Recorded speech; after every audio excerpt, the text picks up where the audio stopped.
What's up everybody? Welcome to a fine looking day here in the UK. However, it has been absolutely hammering it down, leaving the trails a boggy, muddy quagmire, which leads me nicely onto today's video where we're going to be giving you some top tips on how to shred in the mud. Right, before we dive on in, why not show the channel a little bit of love by clicking that subscribe button that should be popping up on screen now, and the bell as well to get all the notification when we drop some sick vids. But anyway, let's dive on into the woods.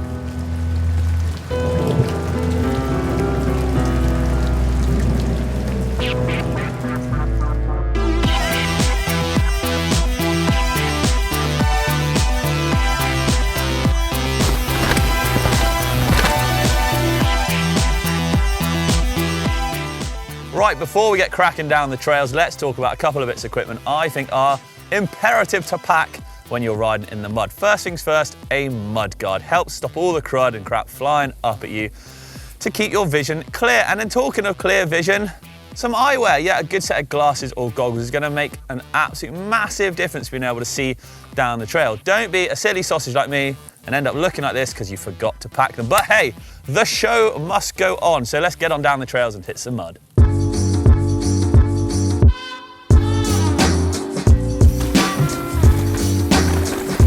Let's talk momentum first. So when the tracks get flatter and it's muddy and slippery, then keeping speed through a certain segment of trail can turn out to be quite difficult because the mud naturally slows you down and actually makes you ride a little bit slower as well. Now, this isn't always the case, should we say, when tracks are slightly steeper and you can carry more speed, then you're able to fly through the mud, cut through it, carry speed to skip over rocks and roots and things like that that you can't quite see and actually use that to your advantage. But being able to carry speed, like you can see through this flatter section here, we've got some puddles, you've got roots, litter in it.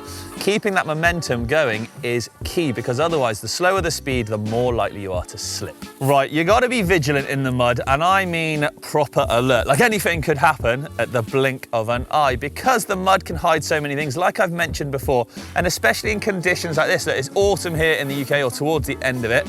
And I bet you didn't even see these. Come down with me, look.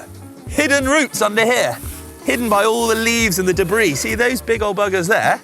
Those are the kinds of things that the mud and the debris falling from the trees are gonna hide and make your life much more of a challenge when it does come to riding in the mud. Oh my Lord, the spray. Okay, let's talk braking now then. So, when it comes to really muddy conditions, you've got to be extra careful on the brakes. So, what I mean by this is that the back brake is a little bit more your friend here. If you get a bit trigger happy and grabby on the front brake, you're gonna start to cause it to lock up and that's gonna lose you grip. If the front end does start to go, well, that's very hard to bring back. Use a lot of modulation on the brakes, so be very gentle, very sort of feathery on them, not too grabby at all. If the back starts to go, it's a lot easier to bring back. So just bear that in mind when you're plowing through those big ruts or off-cambery, greasy sections.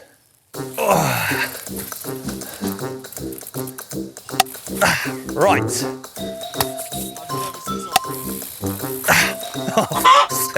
Nearly slipped down the damn mud. Who'd have thought mud would be so slippery? Take 7.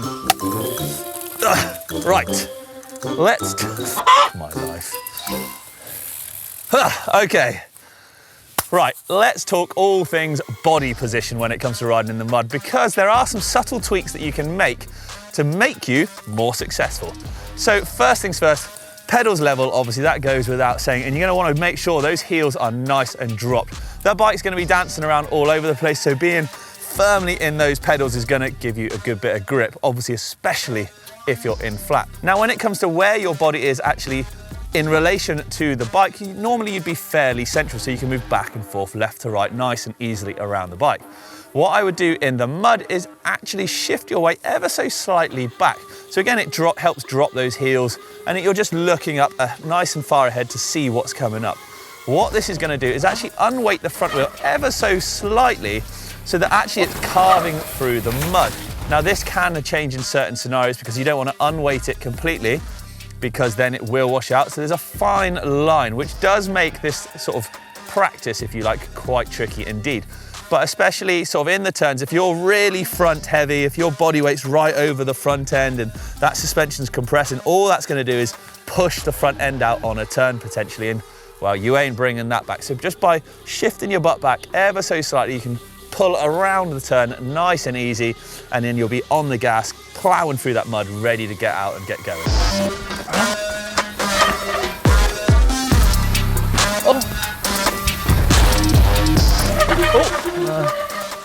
Course goes that way.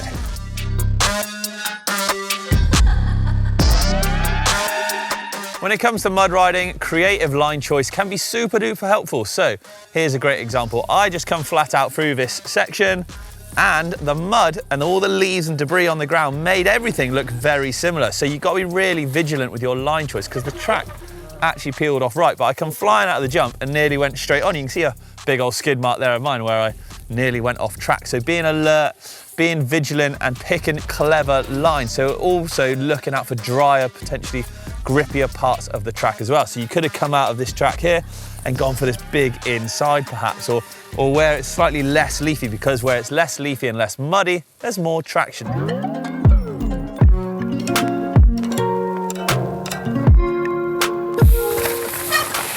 Woo!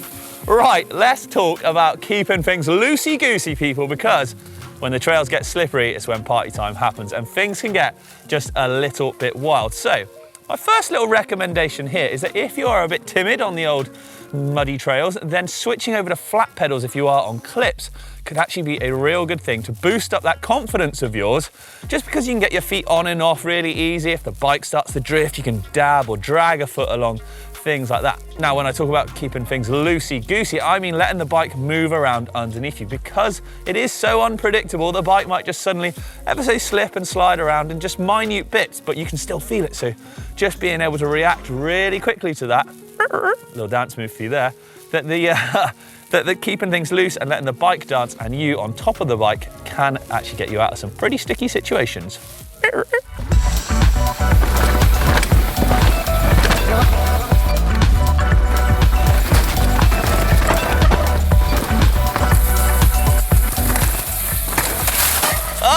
Oh, right.